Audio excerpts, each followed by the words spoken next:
Alors Gilles Tanguy, bonjour. Bonjour. Je suis très content de t'accueillir. Donc tu es le fondateur de L'Informé. C'est ça. C'est un média d'investigation économique qui est donc libre, factuel et sans pub. C'est bien ça ? Ouais, c'est notre credo, c'est notre baseline. On a aussi, vous l'aurez lu aussi en premier, ici en premier, c'est ce que l'on dit tout en haut de notre site. C'est-à-dire qu'on ne publie que des informations exclusives, donc par définition pas vues ailleurs. C'est ça, ce qui vous caractérise, c'est la publication uniquement d'informations exclusives, des scoops, 4 à 5 par jour. Alors, on va y revenir, hein. C'est beaucoup, c'est un gros rythme. Ouais, c'est vrai que c'est compliqué d'atteindre ce chiffre-là, mais on a une super équipe de journalistes et du coup, on y arrive en fait.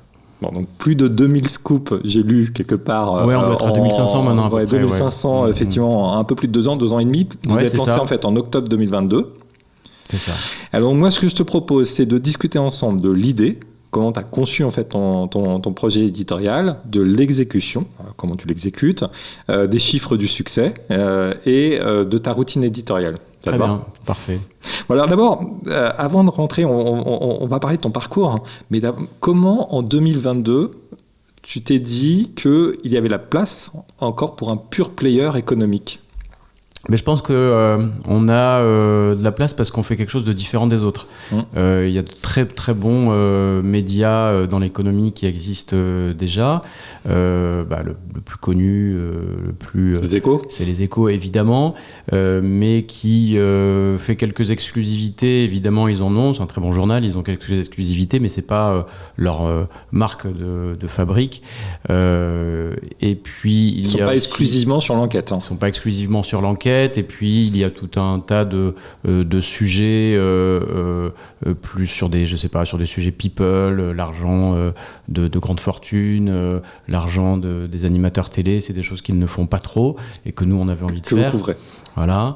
Et puis on a aussi des médias dans l'économie plus professionnelle comme la lettre, la lettre A, Contexte, Politico un petit peu aussi, mais c'est des médias qui sont réservés qu'aux entreprises. On ne peut pas s'y abonner quand on est un particulier. Et nous, notre vocation, ce que j'imaginais pour ce média, c'est qu'on puisse s'adresser à tous, à la fois aux salariés d'un secteur qui ont envie de savoir ce qui se passe dans leur secteur, ou aux professions libérales qui ont envie de savoir ce qui se passe dans leur secteur. Donc on leur délivre des informations adaptées, pointues, souvent adaptées à leur secteur. Et puis aussi, chacun est en même temps, en plus d'être travailleur d'un secteur, il est aussi citoyen, intéressé par l'actu générale, et donc par la fortune d'Hanouna, par les affaires de Bolloré, par les affaires de Lagardère, mais on va y revenir parce que vous avez une cible très large, justement. Alors, pour reprendre un peu ton parcours très rapidement, donc toi, tu as travaillé 25 ans, tu es depuis 25 ans journaliste économique, tu as travaillé notamment 4 ans à l'Expansion, 16 ans à Capital.fr, dont tu as été en fait le directeur rédacteur en chef, du site. Voilà, tout à fait. Et donc en juin 2021, Vivendi rachète Prisma Media, qui est donc la maison mère de Capital. Donc tu décides de lancer ton projet. Alors, comment tu as bénéficié, j'imagine, de la clause de... Oui, tout à fait. Très bien. Comment tu as conçu ton projet ? Tu as travaillé tout seul ? Comment t'es venue l'idée ? Comment tu as travaillé l'idée, ce qu'on appelle nous l'idéation ? Voilà. Disons qu'effectivement, une fois que Vivendi a racheté Prisma Media, et donc que Capital s'est retrouvé dans le giron de Vivendi, j'ai senti qu'il fallait que je m'en aille, que j'aille créer. Mais pourquoi donc ? Parce que il y avait on pouvait plus écrire autant de choses qu'on voulait sur tel ou tel acteur, déjà plus sur les acteurs de Bolloré. Vous l'avez senti tout de suite que non, pas tout de suite, qu'il y avait vraiment que Bolloré allait peser sur la ligne éditoriale. Non, pas tout de suite. Ça a pris du temps, et puis petit à petit. Alors ça n'a jamais été dit officiellement, évidemment. C'était plus insidieux que ça, mais petit à petit, c'est des coups de fil, c'est des emails. Tiens, tu devrais t'intéresser à ce sujet. Oui, soit ça, soit inversement. Tiens, il faudra peut-être en faire un peu moins là-dessus, c'est pas très intéressant. Donc c'est pas dit très clairement, mais oui, il y a des petits coups de des petits coups de pression qui font que du coup je me sentais moins libre. Et pour moi, la liberté éditoriale, c'est fondamental. Il faut qu'on puisse, notamment en économie, écrire sur absolument tout le monde, tous les secteurs, sans retenue. Donc partant de ce constat-là, j'avais envie du coup de créer un média factuel, économique, totalement libre, sans pub, pour pas avoir le moindre début de commencement de pression, même indirect, d'un annonceur, et puis avec une liberté éditoriale totale.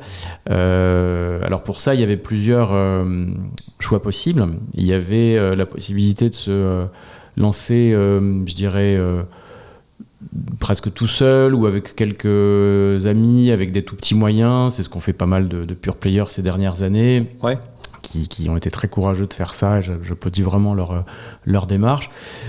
Moi, j'ai eu envie de démarrer assez vite avec un projet assez gros, avec une grosse rédaction. Pour ça, il fallait des financements. Et j'ai donc cherché d'où pouvaient venir ces financements. Et j'ai proposé à Xavier Niel de participer à l'amorçage de ce projet. Qui est aujourd'hui le seul actionnaire, qui détient 5% en fait, de la société.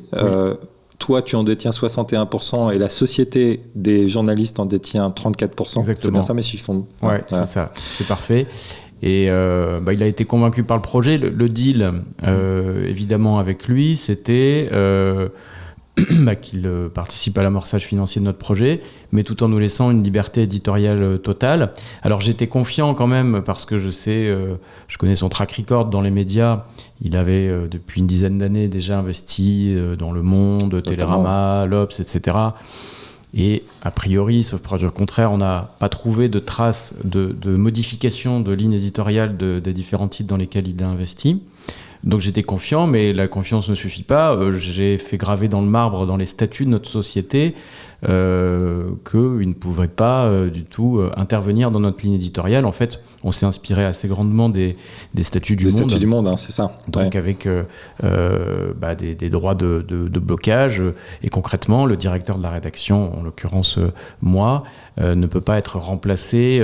Xavier Niel ne peut pas dire je vais mettre mon ami, mon fils, je ne sais pas qui, comme directeur de la rédaction, parce que ce directeur de la rédaction, il doit être validé par 60% de la rédaction.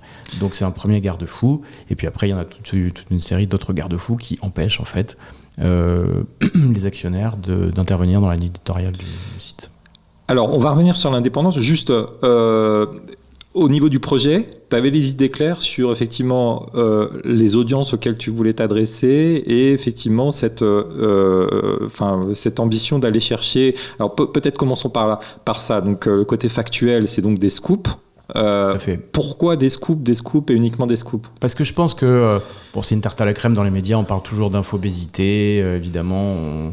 On est inondé d'informations. Avec l'intelligence artificielle, maintenant, il y en aura encore plus de toute façon. Donc je pense qu'aujourd'hui, en information, on a besoin de bio, d'originalité. L'exclusivité de l'information, elle me paraît essentielle.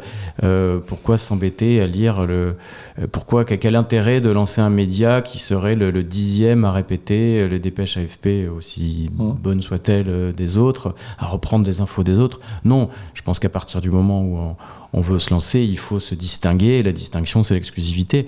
Donc, voilà. C'est aussi lié au modèle économique de l'abonnement, c'est-à-dire que tu penses que c'est le levier Évidemment, aussi, à partir du moment où on ne voulait pas de pub, le quasi seul canal de revenus, c'était l'abonnement payant.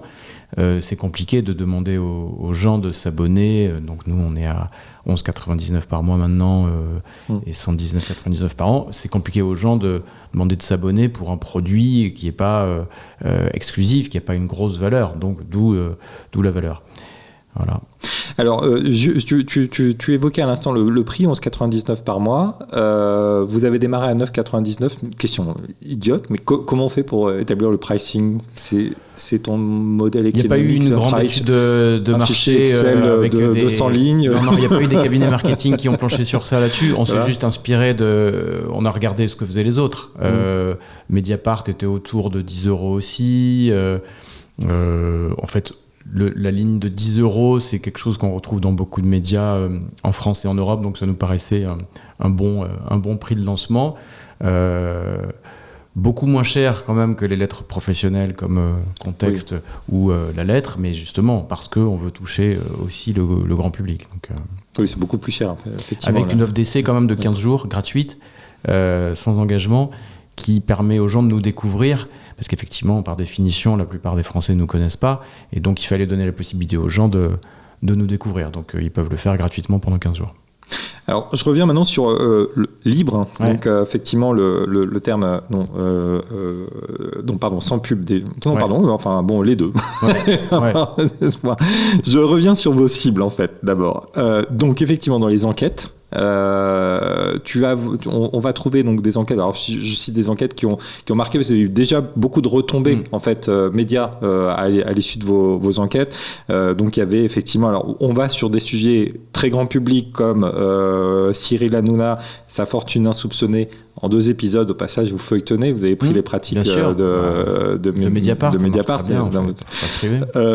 C'est vous qui êtes à l'origine effectivement, c'est vous qui avez sorti l'affaire du plagiat musical de Gilbert Montagnier. Donc là, c'est quand même très grand public, à des sujets beaucoup plus pointus, comme effectivement la Russie, machine à cash de Leroy Merlin, ou cette semaine, donc la reprise en main par Bercy de Tracfin, qui suscite des remous, où là, on est vraiment, on s'adresse pas même typiquement aux mêmes audiences. Alors, nous, on a coutume un peu de dire à Story Jungle qui trop embrasse mal étreint. Vous n'êtes pas confronté en fait à des choix de cibles, justement. Non, encore une vous fois, arrivez en fait à... C'est un choix qu'on assume. Comme je le disais tout à l'heure, et on le voit bien, par exemple les banquiers d'affaires qui s'abonnent chez nous pour avoir des infos très pointues sur des deals de fusion-acquisition dans tel ou tel secteur de la santé ou autre. Je le sais, ils nous le disent, ils vont aussi lire les articles sur l'héritage de Belmondo ou sur le plagiat de Gilbert Montagnier. Bien sûr. C'est-à-dire quand on... Guilty pleasure. Mais oui, non, mais c'est-à-dire que dans notre vie, on n'est pas que... Il n'y a pas que le travail, donc on s'intéresse aussi à l'actualité pour le plaisir de l'actualité. Bien sûr. En tout cas, la cible qu'on vise. Donc évidemment, on ne vise pas les 70 millions de Français, on vise peut-être, d'après les études, les 2 millions, 3 millions de Français qui sont prêts à mettre environ 10 € par mois pour les médias. Donc c'est pas tout le monde, oui, c'est un petit peu CSP+, c'est plutôt les cadres, c'est plutôt les habitants des grandes villes. Mais enfin, vous connaissez votre audience, vous avez fait des sondages pour voir un peu quel était le profil type, s'il y en avait. On a fait des petites enquêtes en ligne, et oui, ça correspond un peu à ce que je viens de dire. Mais voilà, du coup, on pense qu'il faut nourrir la curiosité des gens sous toutes les facettes, quoi.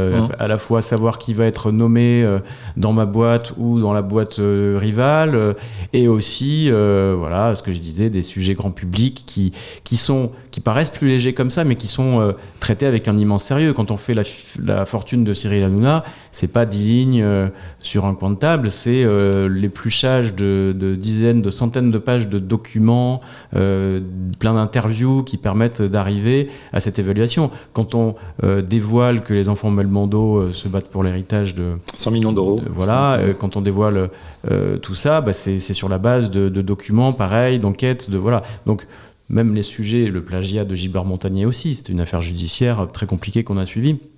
Même les sujets qui paraissent plus légers comme ça, ils sont traités avec beaucoup de sérieux. Donc ça, c'est... Et on voit bien que ça marche. C'est un double credo. Je sais bien qu'en marketing, on me l'a rabâché depuis que j'ai lancé ce média. On me dit il faut viser une cible, il faut viser une niche précise, pointue. La cible, c'est la curiosité des gens. Non. Voilà. Et donc, moi, j'assume effectivement que... on peut à la fois proposer des sujets pointus et moins pointus aux gens, quoi, voilà. Mais d'ailleurs, et vous avez des retours justement de vos audiences sur les différents sujets, les traitements? Est-ce que quelquefois on vous dit pourquoi vous allez sur ce sujet-là, ou au contraire c'est très isolé, il y a pu y avoir des remarques comme ça, mais je pense que les gens, quand ils vont sur la page d'accueil de notre site, on l'a fait de telle manière qu'il n'y a pas de tromperie sur la marchandise. On voit tout de suite qu'il y a de tout, en fait, à l'intérieur de l'économie, toujours avec sérieux, factuel, etc. Mais on voit qu'il y a de tout et que ça passe de sujets très pointus sur la logistique d'une entreprise ferroviaire à effectivement l'argent d'une star. Donc voilà, on assume ce double positionnement. Alors, allons sur Libre et son pub. Donc, on l'a dit, c'est un média qui est donc votre modèle économique, c'est l'abonnement. Votre actionnaire, qui détient 5%, c'est Xavier Niel, et c'est lui qui a financé en fait le lancement. Actionnaire que, vous avez voulu montrer, vous l'avez dit à plusieurs reprises dans des interviews, tout de suite votre indépendance. L'une de vos premières enquêtes, c'était Free épinglé par le fisc. Donc vous êtes rentré tout de suite dans le... Oui, parenthèse là-dessus, parce qu'on nous a dit que c'était organisé, fait exprès, tout ça. Non, en fait, avant de se lancer, on avait mis en stock des dizaines d'articles. Peut-être, je crois qu'on avait peur d'en manquer. On avait fait peut-être 20, 25 articles déjà qui étaient tous prêts. Et Xavier Niel étant au cœur de l'actualité économique dans plein de secteurs, c'était assez finalement logique qu'il y en ait un sur ces 25-30 qui tombe sur lui. Et depuis, parce qu'on ne s'est pas limité à ces premiers articles, depuis très régulièrement, effectivement, il y a des articles sur Free, sur Xavier Niel, sur Bernard Arnault, son beau-père, enfin le père de sa compagne, sur son copain Jacques-Antoine Grandjean, enfin voilà. Qui vous vaut d'ailleurs une médaille d'une certaine façon, puisque vous ne pouvez plus interviewer des gens de LVMH. Hein. Vous avez été blacklisté, c'est ça? Oui, c'est-à-dire que Bernard Arnault, il y a et c'est nos confrères de La Lettre qui ont sorti cette information, très bonne info, qu'on aurait bien aimé sortir. C'est Bernard Arnault, en fait, qui a demandé par écrit à son comité exécutif, je crois, de ne plus parler à 7 médias, dont le Canard enchaîné, dont La Lettre et dont nous. Et effectivement, c'est classe. Effectivement, on était plutôt. C'est un vrai coup de pub, même. Hein. Oui, c'était plutôt un coup de pub, ni content, ni déçu. En fait, on n'a jamais eu besoin et on n'aura jamais besoin des organes de communication des grands groupes pour récupérer des informations. On a toujours pu parler à des gens dans tous les groupes parce qu'on a un réseau de journalistes très bien informés qui a un gros réseau d'informateurs. Et donc, en fait, ce courrier ne change rien pour nous, si ce n'est qu'effectivement, il valorise finalement notre travail d'investigation. Voilà. Alors, moi, j'avais juste une question sur effectivement votre actionnaire, donc Xavier Niel, qui, en fait, vous avez expliqué dans des interviews que, en fait, il finançait le média via de l'apport en compte courant. Exactement. Est-ce que ça vous rend pas quand même un peu dépendant? Il peut à tout moment couper. On n'est pas dans un modèle type start-up avec du haut de bilan, on fait une levée de fonds, mais l'argent, vous l'avez, c'est en trésorerie. Là, on est plus sur l'apport en compte courant, qui est en fait une forme de prêt qui est fait à la société. Tout à fait. C'est ça, c'est un apport en compte courant. Oui, forcément, tant qu'on ne sera pas à l'équilibre, il y aura toujours un petit risque, mais je dirais que ce risque il diminue chaque mois parce que chaque mois, il y a de moins en moins d'apports en compte courant et que, par définition, plus on s'approche de l'équilibre, plus moins il y a besoin de cet argent-là. Et ce que je veux préciser quand même, c'est que à terme, ce qui est prévu, c'est que les parts de Xavier Niel via sa holding NJJ, comme les miennes, seront, quand celui-ci le souhaitera, logées dans le fonds d'indépendance pour la presse que Xavier Niel a lancé et dans lequel il a déjà logé la participation qu'il détient dans le groupe Le Monde. Voilà. Ouais, tout à fait. Donc oui. Mais ça vous a pas donné l'envie d'aller chercher un deuxième actionnaire qui pourrait avoir un peu la même démarche, qui vous sécurise un peu, parce que si l'un vous lâche, l'autre est toujours là, vous voyez? Honnêtement, j'ai eu assez confiance dans cet actionnaire. Il a démontré, en fait, encore une fois, je regarde son track record, il a démontré dans le passé qu'il avait financé des médias parfois qui ont perdu de l'argent pendant de longues années et qui ont consommé beaucoup plus d'argent que nous on en consomme. Donc non, j'ai confiance. Il y a une relation de confiance. Oui, tout à fait, voilà. D'accord. Alors, je propose de passer à l'exécution. Ouais. Donc, vous avez 16 journalistes, vous les appelez des scoopers, c'est bien ça ? Oui, on peut 16 il y a 16 journalistes dont le but est de ramener des scoops, tout à fait. Voilà. Et vous êtes 30 au total, hein ? Non, on est 16. Ouais. Ah, vous êtes que 16 ? Oui. J'ai lu ce chiffre quelque part. Mais peut-être parce que, vous savez, dans les documents officiels, peut-être des fois on donne un nombre d'abonnés qui inclut le nombre de pigistes en fonction du temps de travail. Oui, d'accord, ok, très bien. Oui, c'est ça. En fait, on a 16... Au sens sur SAF, tout à fait. Voilà. Ils vous les traduisent en ETP, tout à fait. Exactement. On a 16 journalistes, moi compris, ainsi que mon adjointe, la rédactrice en chef du site, Claire Bader. Mais donc, vous n'avez pas de service support, quel qu'il soit ? On a une personne, c'est le seul salarié en CDI hors journaliste. On a un chargé de recrutement, un responsable marketing à destination des entreprises. D'accord. Et tout le reste, effectivement, on passe par des prestataires. Un responsable marketing et qui est aussi chargé de recrutement. Enfin, c'est deux personnes. C'est son travail. Non, c'est responsable acquisition B2B. Responsable acquisition. Voilà, d'accord. Ouais, ça fait partie des questions que j'allais vous poser justement parce que vous êtes quand même sur un business on va y venir, de recrutement d'abonnés, si on parle vraiment de la partie business. Et ça, c'est des leviers marketing. Mais d'abord, avant ça, donc 16 journalistes et vous sortez toujours 4 à 5 papiers par jour, à peu près. C'est à peu près ça la moyenne.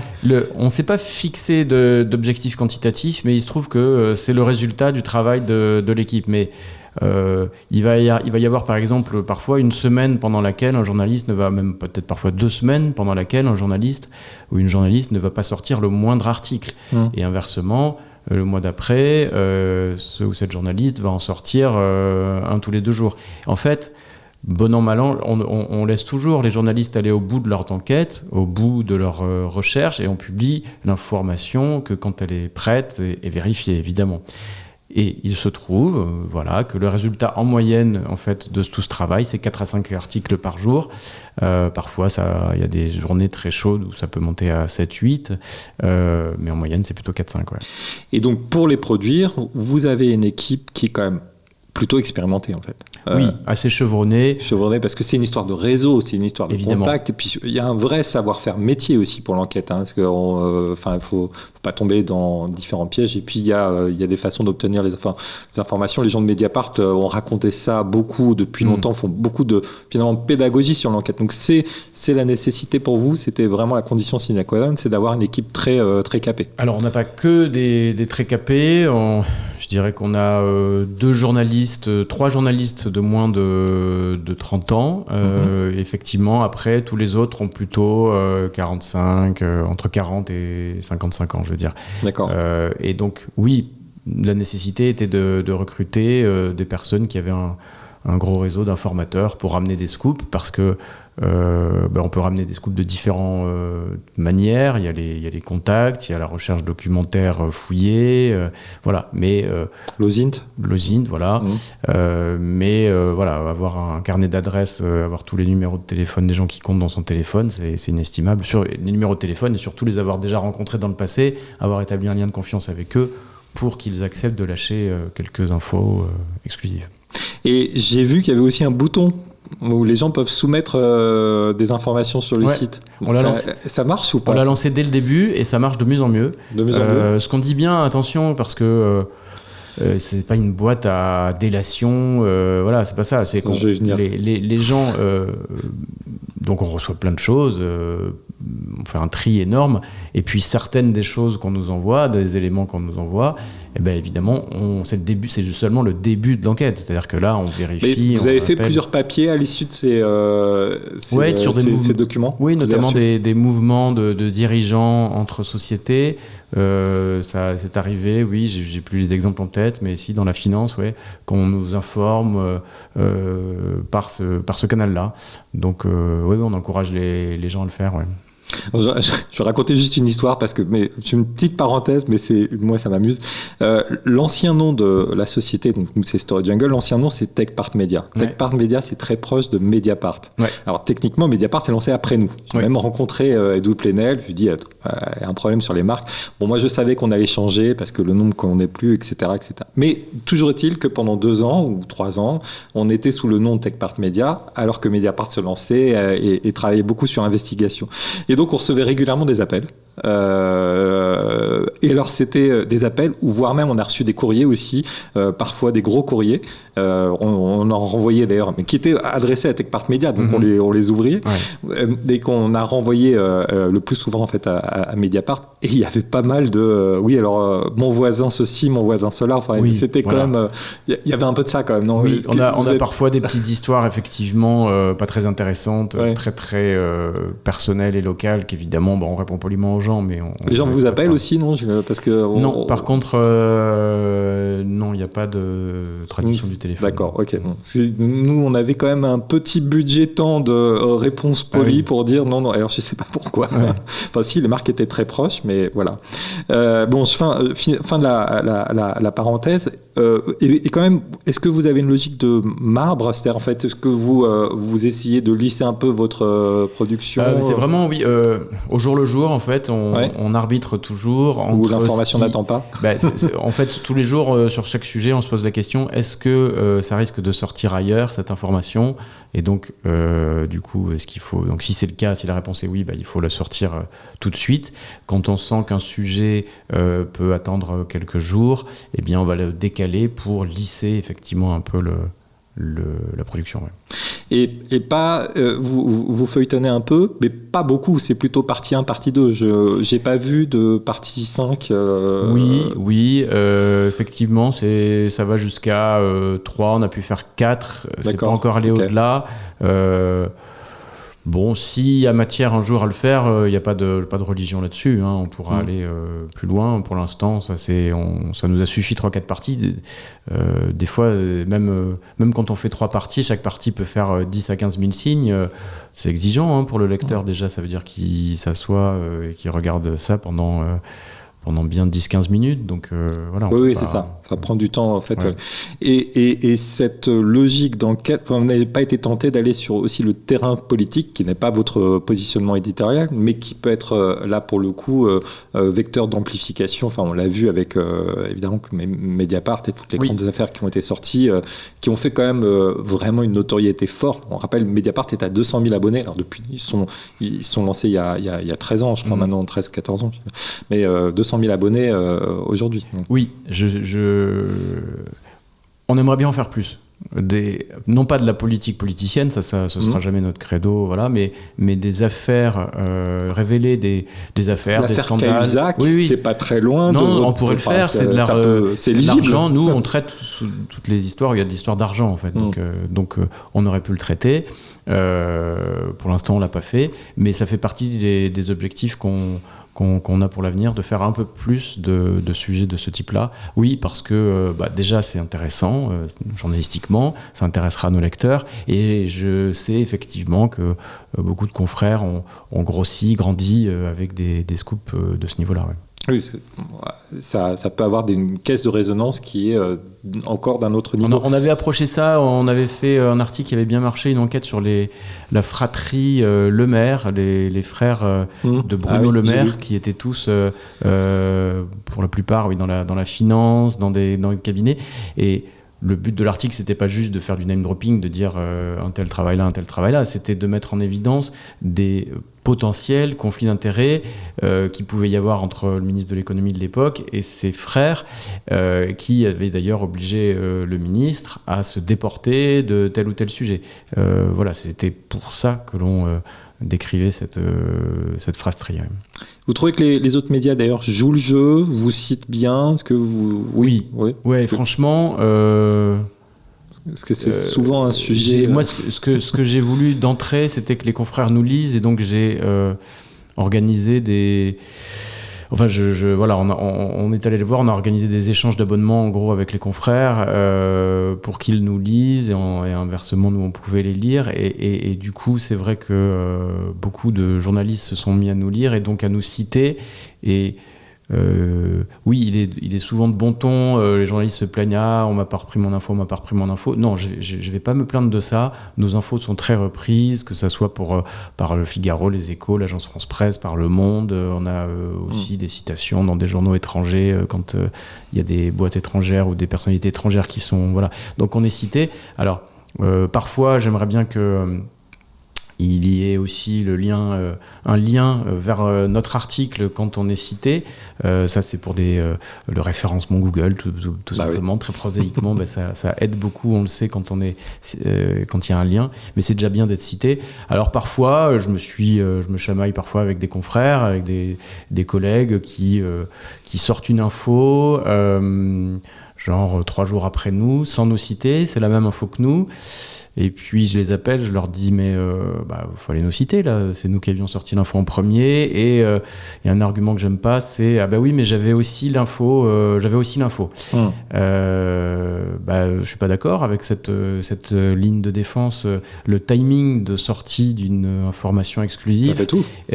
C'est pas tout, mais ça fait partie de l'info. Ne pas la sortir trop tôt parce qu'on n'est pas prêt, parce qu'on n'est pas sûr de nos infos, mais ne pas la sortir non plus trop tard parce que ça peut sortir ailleurs, parce que avec je sais que Mediapart aussi s'était énervé contre des confrères qui jouaient pas le jeu comme ça, parce qu'avec ce genre de défense, à ce moment-là, moi je reprends tous les scoops de Mediapart et du Canard dans l'informé, puis je dis j'avais l'info aussi, c'est trop facile. Non, il faut jouer le jeu. Quand une information est sortie ailleurs avant, la bonne déontologie, c'est de citer le confrère. Et c'est vrai que certains n'y pensent pas toujours. C'est dit.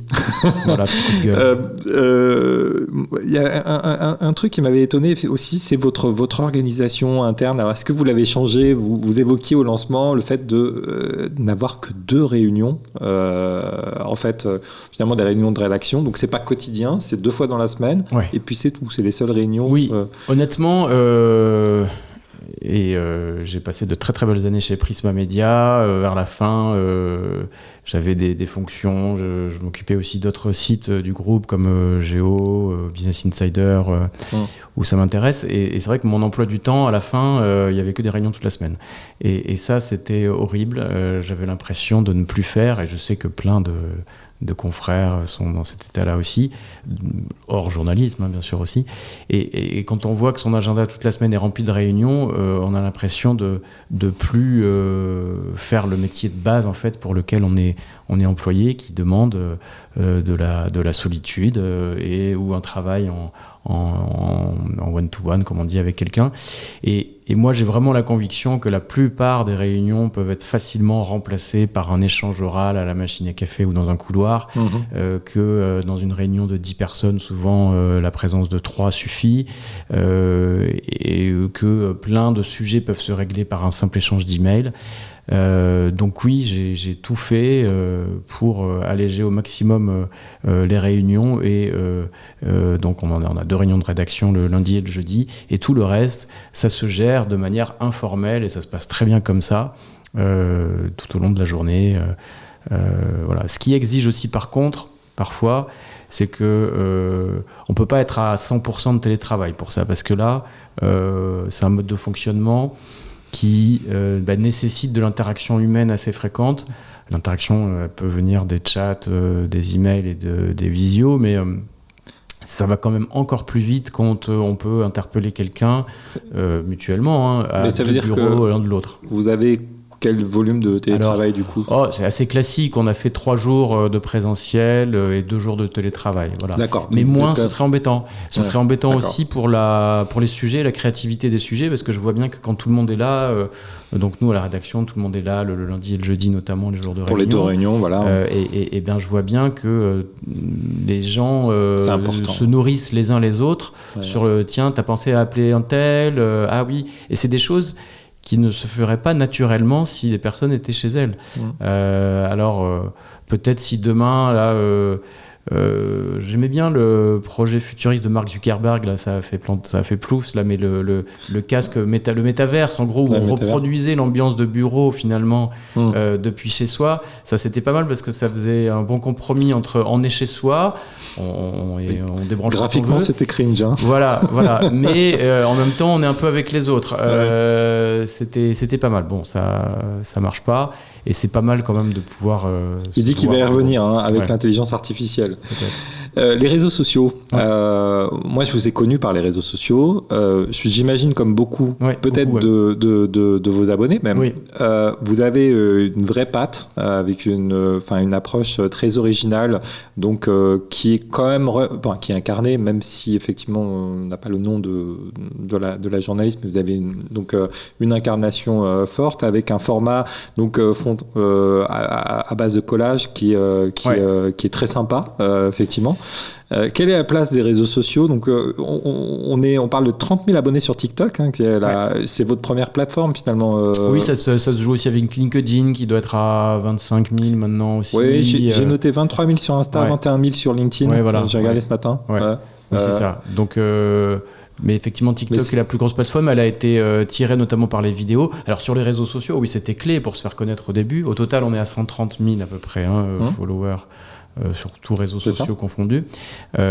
C'était clé pour nous faire connaître. Et le pari, oui, c'était de faire des vidéos. Alors, il y a son nom à la fin, elle s'appelle Zoé Pinet, elle fait de très bonnes vidéos. Autant pour moi. Et du coup, oui, l'idée, c'était son boulot, c'est de faire des vidéos face caméra qui durent entre 1 minute et 2 minutes selon les plateformes et dans lequel elle synthétise, elle résume certaines de nos enquêtes. C'est plus que du teasing parce qu'on donne vraiment des infos dans ces vidéos. Absolument. Elles peuvent se suffire à elles-mêmes pour qui s'intéresse à ces sujets-là. Partie des questions que j'allais vous poser, c'est on peut se dire ça peut cannibaliser. En fait, non, j'imagine. Non, je crois pas. L'idée, je pense que les bons côtés l'emportent sur les mauvais et que ça suscite plus quand même de l'intérêt. Alors on a du mal à le calculer ça, à voir la conversion depuis les gens qui ont vu notre vidéo et qui prennent ensuite un abonnement une semaine plus tard, mais je sais que globalement beaucoup de gens nous connaissent par là et donc oui, l'idée de ce format vidéo, moi je voulais surtout pas qu'on fasse de la télé sur les réseaux sociaux. Je trouve que c'est une erreur qui est faite par beaucoup de médias, d'arriver avec des énormes moyens, plein de caméras pour faire des reportages télé sur les réseaux sociaux. Non, je constate que ce qui marche bien sur les réseaux sociaux, c'est un dialogue interactif entre une personne, sans parler des influenceurs, mais entre une personne et son audience. L'approche incarnée. Et que la qualité technique, la qualité d'éclairage, le maquillage sont assez secondaires. Le fond l'emporte plus. Et puis... la forme, il y a une réussite quand même sur ces formats. C'est du faux artisanal, je dirais. C'est ça que fait Zoé très bien. C'est que ça paraît amateur et artisanal. Et en fait, c'est très bien fait, mais avec beaucoup de naturel. Et puis, un petit ton... souriant, avec de la distance sur les sujets qui se prêtent bien aux réseaux sociaux aussi. Avec, corrigez-moi, je me trompe peut-être, mais un format essentiellement, celui dont on parle, pas nécessairement la volonté de diversifier les formats, d'aller sur d'autres approches. Hein, ce que tu disais à l'instant, en fait.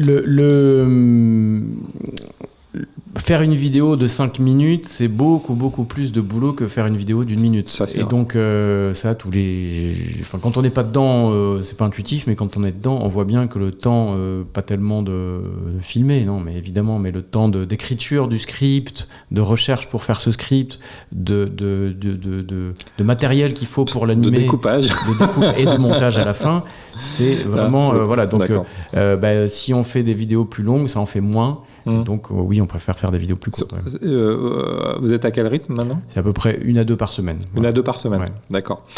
Très bien, je te poserai des questions après sur effectivement le volume, éventuellement si tu veux augmenter ou pas.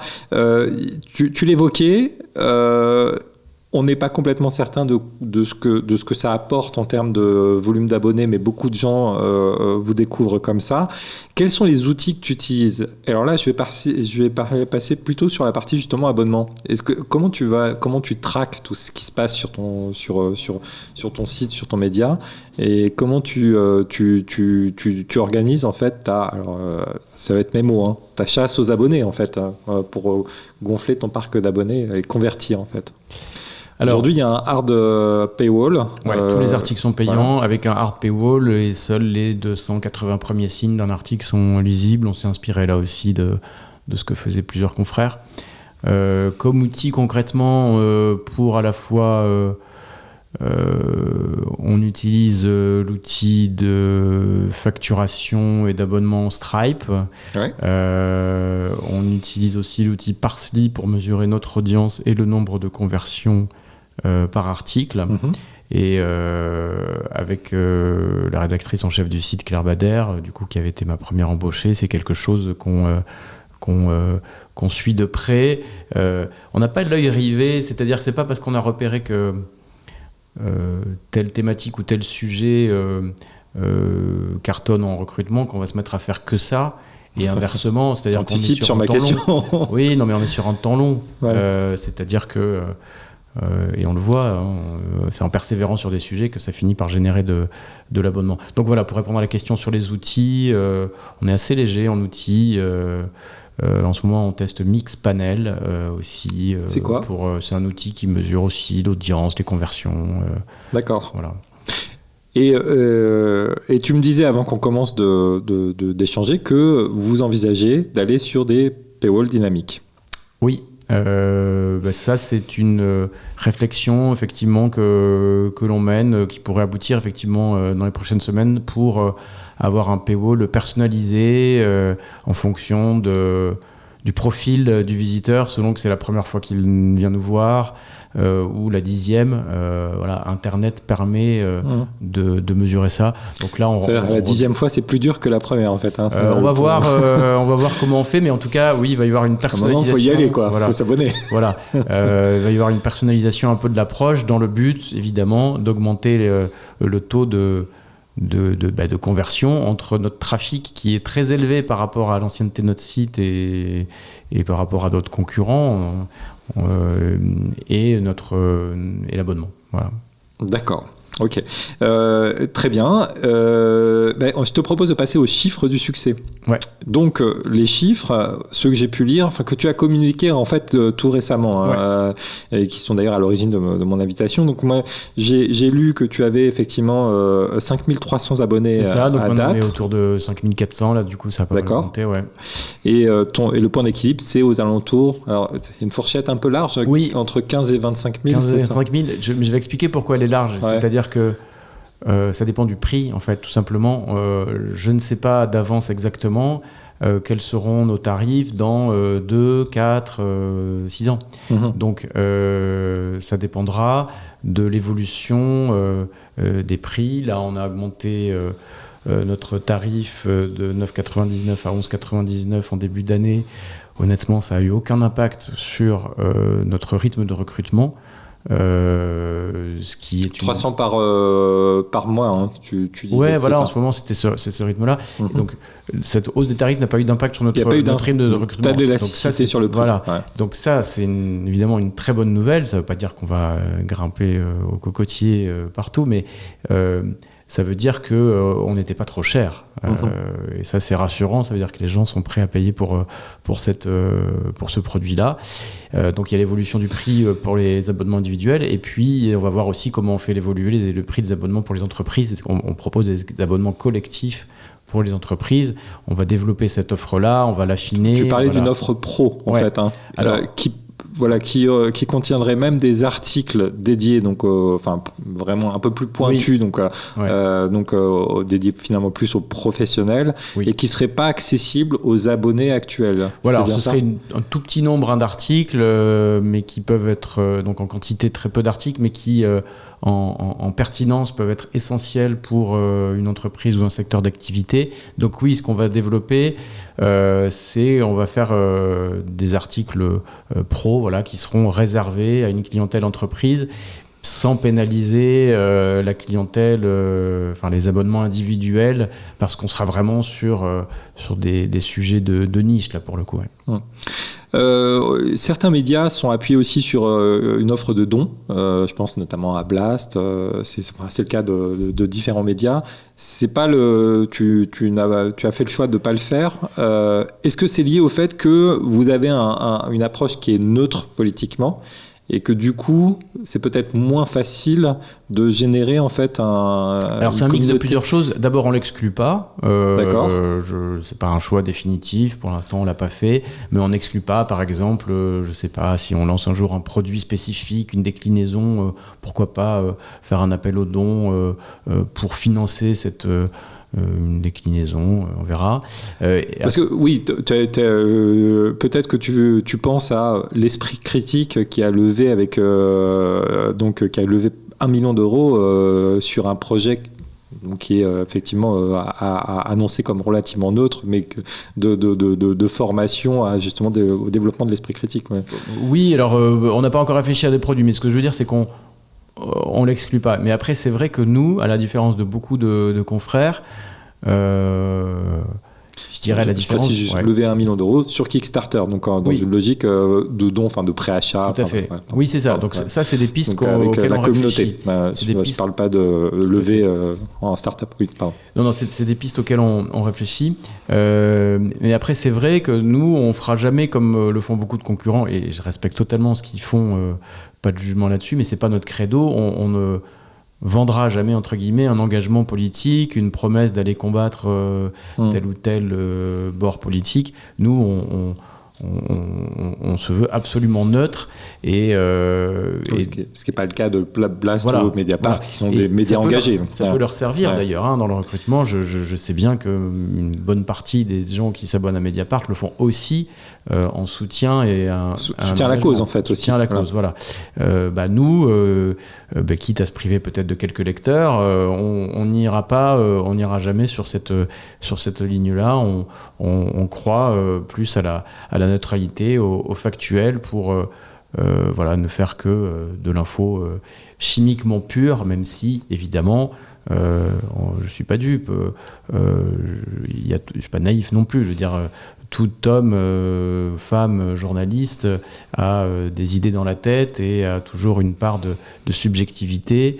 Mais justement, le but du collectif, de la rédaction en chef derrière, c'est de gommer tout ça et que les articles, eux, soient juste factuels. Voilà. Alors, quels sont les projets ? On a parlé de l'offre pro. Quels sont les projets éditoriaux, peut-être à court ou moyen terme? L'offre pro, on espère la lancer d'ici quelques semaines. Là, donc il y aura des petits bonus en plus pour les entreprises. Et puis là, on aimerait développer, on est en phase de test, je vais pas appeler ça des podcasts parce que ce n'en est pas vraiment, mais des audios, on va appeler ça peut-être les audios de l'informé. Ce seront des retranscriptions de nos articles par voie d'intelligence artificielle. D'accord. C'est quelque chose qu'on n'aurait pas pu faire il y a 3-4 ans parce que les voix IA étaient très moyennes. C'était nul, ouais. Et là, on a testé des trucs, c'est franchement bluffant. C'est-à-dire que ça fait peur même, mais moi-même, sur la voix d'un collègue, j'ai pas été capable de savoir si c'était sa vraie voix ou si c'était la voix d'une IA, alors que je l'entends parler tous les jours. Donc là, on va serait disponible en haut des articles, mais aussi aussi disponible, accessible. Alors, on va pas forcément le mettre en haut des articles parce que du retour que j'ai de beaucoup de confrères, c'est pas quelque chose qui marche beaucoup. Ça a été beaucoup fait, ça. Beaucoup fait. On va plutôt le proposer sur les plateformes, les Spotify, les autres, Apple, voilà. Donc alors ce sera réservé. Un par jour ou On va voir sur le rythme, c'est pas encore fixé. On mettra pas tout, mais il y aura une sélection. Ce sera réservé aux abonnés par contre. Le but n'est pas de rendre gratuit en audio tous nos articles. Donc il faudra s'abonner. Donc là où c'est pas, là où ça demande un peu de temps, c'est qu'on est donc sur du entre guillemets podcast payant sur les plateformes. C'est quelque chose d'assez nouveau. Oui, j'allais te le dire. Et il faut interconnecter. C'est pas évident. Il faut interconnecter en gros notre base d'abonnés aux plateformes. Vous voyez. Il y a un petit travail de développement qui est en cours et qui fait qu'on ne peut pas le lancer d'un claquement de doigts. Tu as des API aujourd'hui qui te permettent de faire ça. Tu peux lancer un podcast payant sur Spotify connecté à ta base d'abonnés. À peu près, oui, c'est ça. C'est le résultat final. Ah, ok, super. Ok, donc des audios, les audios de l'informé. Les audios de l'informé, on va peut-être appeler ça. D'accord. Titre de travail, voilà. En exclusivité, c'est le titre de travail ou c'est le nom Le titre de travail qui, comme Mediapart, je pense, pourrait devenir le titre final. Voilà. D'accord. Podcast, est-ce que j'ai vu aussi peut-être des newsletters spécialisés Oui, notamment pour l'offre pro, on pourrait développer des newsletters spécialisés. Sur des verticales. Sur des verticales. On en a déjà une sur LinkedIn qui marche très bien. C'est-à-dire avec le format des newsletters LinkedIn sur le thème super format. Super format. Avec des capacités de distribution folles parce que tu déclenches un push sur le mobile, sur l'écran fermé du téléphone, etc. Exactement. Et c'est un gros fournisseur de visites et d'abonnements chez nous. On a donc une newsletter sur les fusions-acquisitions qui est animée par nos deux journalistes fusions-acquisitions, Haroun Benadou et Xavier Demarle. Elle est bimensuelle et effectivement elle est très lue, on doit être à 12 000 abonnés et oui, sur ce genre de sujet, LinkedIn est un vecteur très fort. 21 numéros, je crois, c'est ça ? Oui, c'est ça. Ok, pas de projet sur WhatsApp ou des équivalents, parce que ça sur a été WhatsApp, beaucoup discuté par les médias récemment. On a notre canal d'infos sur WhatsApp. Pour les abonnés ou non, ouvert à tous avec les titres, les résumés de nos articles, en gros, quelques résumés de nos articles. On a un social manager qui s'appelle Jérémy Joly qui est très bon déjà et qui a envie de tester tout.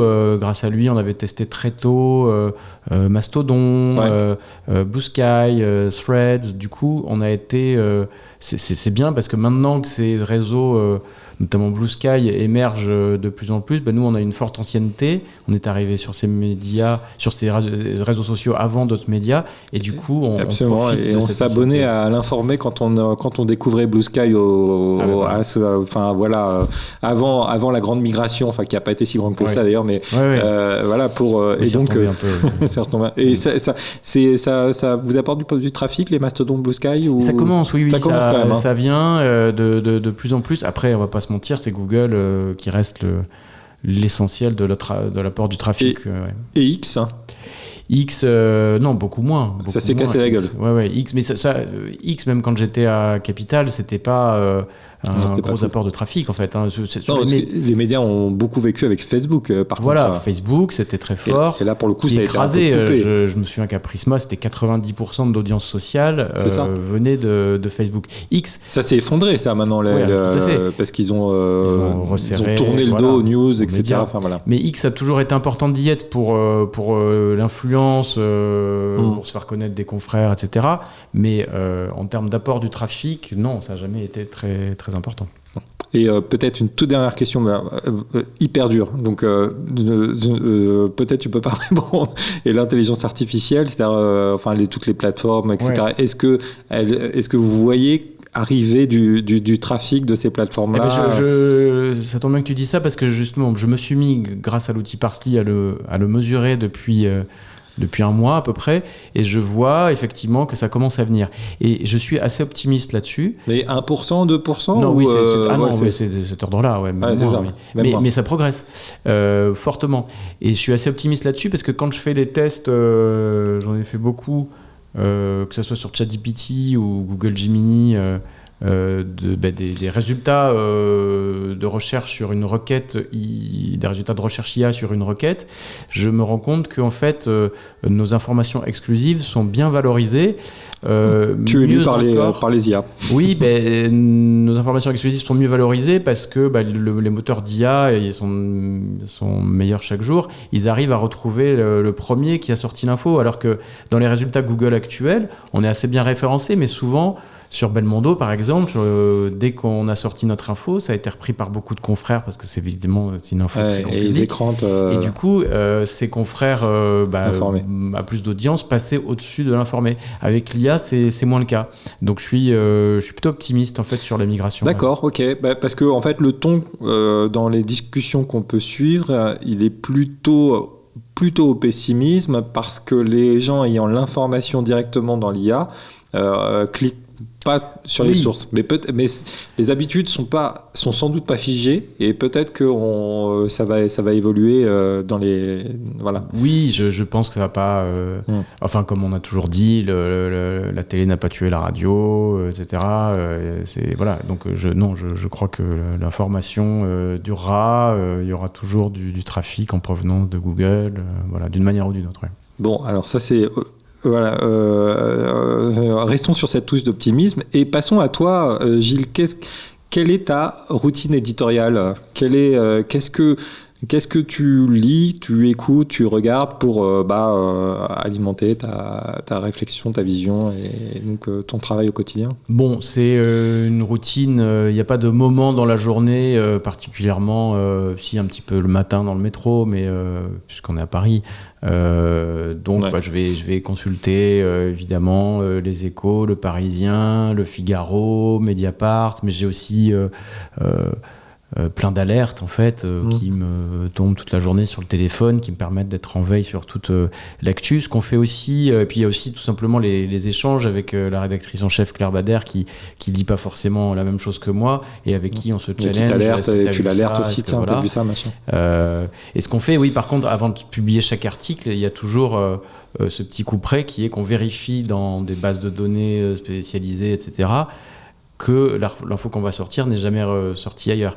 Et il arrive assez régulièrement, au moins une fois par semaine, qu'on trappe l'article, le sujet, mais quand bien même le journaliste a passé 3 jours dessus, parce que un confrère l'a sorti 1 heure plus tôt ou la veille, on s'en était pas rendu compte. Donc c'est indispensable. C'est sorti, c'est mort. C'est plus éligible. Tout à fait. Donc oui, on est très exigeant là-dessus, et donc cette veille informationnelle. L'article est rédigé, c'est. Ouais, oui, c'est frustrant parfois, mais ça arrive de moins en moins parce que les journalistes, oui, au début, ils n'étaient pas contents, mais maintenant, ils savent bien qu'au fur et à mesure de leurs enquêtes, ils doivent vérifier régulièrement que leur info n'est pas sortie, comme ça, et voilà, si c'est sorti, ils arrêtent, ou ils trouvent un autre angle. Voilà. C'est approche radicale, mais au moins c'est lisible. Moi, ça mérite d'être, c'est clair, c'est net. Et voilà. Mais cette routine, moi, je la trouve pas optimale, en fait. J'attends d'outils IA, mais j'en ai pas trouvé encore des très bien, qui m'aident dans cette routine pour aller me chercher vraiment les informations importantes pour moi. Je pense qu'on peut faire mieux. Est-ce qu'il y a des médias, des que tu lis, que tu écoutes, etc., pour ton métier d'éditeur cette fois-ci, pour regarder ce qui se passe dans le domaine de la publication de médias et éventuellement prendre des idées sur ce qui devrait être fait. Tu as reçu récemment Marion Wyss, The Audiencer. The Audiencer, et clairement, je trouve que c'est la newsletter de référence sur le secteur en France. Voilà. Marion et Madeleine qui fait la version anglaise, White. Voilà. Absolument. Et puis il y a le canal WhatsApp aussi qu'elles ont créé, qui est une vraie communauté. Qui pour moi est incroyable. Hein. Moi je lui ai dit, je trouve ça dingue, parce que c'est un canal dans lequel tous les gens qui essayent de recruter des abonnés à des médias se retrouvent et discutent. Oui. Or ces gens-là sont, pour certains d'entre eux, hyper concurrents. Et donc on a et puis on voit effectivement des discussions à minuit, 1h du matin. C'est vrai. Alors il faut trouver la bonne distance avec le groupe, parce que comme tous les groupes WhatsApp où il y a des centaines de personnes, ça peut parfois vite déraper en notification. Mais bon, c'est tellement riche. Ah, c'est très riche. D'accord. Ouais. Oui, donc des Audioncer, Digiday, des médias comme ça ou Mind, ouais, je trouve que c'est Mind Media notamment, c'est une très bonne source d'infos. Et puis après, tous les comptes X, tous les comptes sociaux, on va dire plutôt des journalistes. Je sais pas, Emmanuel Parodi, c'est une veille incroyable sur ce secteur. Il connaît tout le monde en plus, donc voilà. Et que tu suis maintenant, c'est une question importante. Tu les suis plutôt sur LinkedIn ou sur X ? Il faut être où pour suivre ce qui se passe ? Je suis encore beaucoup sur X et sur Blue Sky et pas assez sur LinkedIn, mais je sais qu'il faudrait que je sois plus sur LinkedIn parce que je sais que les interactions sont plus intéressantes sur LinkedIn et voilà. Mais il y a ce qu'on a pu constater, alors c'est une forme de question, c'est que les journalistes économiques sont en train quand même de migrer sur LinkedIn et beaucoup l'ont fait déjà. Aussi pour suivre l'actualité en fait des entreprises, alors plus évidemment sur la partie communication, mais elles prennent la parole sur LinkedIn, plus tellement sur X maintenant. Non, mais le problème c'est qu'en fait c'est difficile de faire de suivre plein de réseaux à la fois en fait. Donc l'idéal ce serait que tout le monde soit sur le même, non mais c'est évidemment impossible et pas souhaitable, mais du coup quand on passe beaucoup de temps sur X, il en reste moins à passer sur LinkedIn, mais oui, tu as raison, LinkedIn. Mais tu trouves que c'est plutôt sur X que tu trouves il y a encore beaucoup d'infos d'infos des autres journalistes, mais d'infos sur le métier, sur le milieu, il y a encore beaucoup de choses et puis aussi il y a un ton souvent un peu compassé quand même sur LinkedIn, hein. Il y a énormément de posts qui servent à rien, où les gens se congratulent. Alors que il y a une autre ambiance sur X. Et oui, je dis ça sans forcément les critiquer, parce que moi-même, il m'est arrivé de faire des posts LinkedIn très corporate, évidemment. Voilà, c'est un peu le ton de cette plateforme qui veut ça. Mais du coup, il y a un peu plus de transparence parfois sur X, et c'est un peu plus drôle aussi. Voilà. Nous, on dit qu'effectivement, notre mission, c'est de faire la guerre contre l'eau tiède, justement, parce que sur LinkedIn, il y en a beaucoup. Oui, il y a beaucoup d'eau tiède, voilà, c'est ça. Voilà. Après, évidemment, mais ça change, ça change très vite. Tu as quand même des débats, y compris professionnels. Ça va loin, L'information, sur l'IA, par exemple, typiquement sur les évolutions, est quand même beaucoup débattue via des posts un petit peu longs, parce que sur X, t'es quand même limité au nombre de caractères. T'as les newsletters, les machins, etc. T'as quand même beaucoup de matière quand même pour entrer dans les... Ouais. Tout à fait. Non, mais je serai plus présent sur LinkedIn. Voilà. Alors donc on te suit sur X et sur LinkedIn. Ouais. Mais sur tous les autres aussi. Qu'est-ce qu'on peut te souhaiter Qu'est-ce qu'on peut souhaiter à la continuer de grandir, clairement. On est au début de notre histoire, on est au début de notre aventure. Je nous souhaite tout le bonheur qu'ont pu avoir Mediapart, par exemple, dans l'abonnement payant, ou La Lettre, ou Contexte, qui sont des très beaux médias. Donc oui, nous, il faut qu'on continue, il faut qu'on atteigne le seuil d'abonnés qui nous permettra d'être à l'équilibre, parce qu'une fois qu'on aura atteint ce seuil-là, on va pouvoir... nous, on est une société qui n'a pas pour but d'enrichir ses actionnaires, hein, tu l'as compris. Tout l'argent qu'on gagnera, tous les bénéfices que l'on fera quand on sera à l'équilibre, ils seront réinvestis dans la rédaction. Et on veut atteindre en fait ce cercle vertueux dans lequel est entré complètement Mediapart ou Contexte, où tout euro gagné permet de financer le recrutement d'un nouveau journaliste, d'une nouvelle journaliste, le lancement d'une nouvelle verticale qui du coup eux-mêmes génèrent de nouveaux abonnements, etc. Notre positionnement fait qu'on n'a pas forcément des limites, on n'a pas de limites très basses en fait, on peut aller très haut en nombre d'abonnés. Et donc avec un objectif de rentabilité entre 15 et 25 000 et donc que 2028, c'est ça? Ouais, c'est ça, 2027, 2028, j'espère. 2027 même? Non, peut-être 2028. Encore une fois, ça va dépendre, il y a tellement de paramètres possibles. Voilà, c'est l'objectif, quoi. Bah écoute Gilles, on vous souhaite à l'informer, à toute l'équipe, d'atteindre effectivement l'équipe le plus tôt possible. On peut te suivre donc sur X, sur LinkedIn, sur Blue Sky et même sur Mastodon. Alors Mastodon, faut être sur le bon serveur, hein, c'est ça. Il y a un très bon outil, là je le conseille à tous, qui s'appelle Fedica, c'est gratuit, qui est un outil qui permet de multi-poster sur toutes les plateformes, soit pour des posts d'entreprise, soit à titre individuel aussi. Et donc on rédige une accroche et on coche les bonnes cases et on est multi-posté sur 5 plateformes en même temps. Et boum. Voilà. Comme ça, on est partout.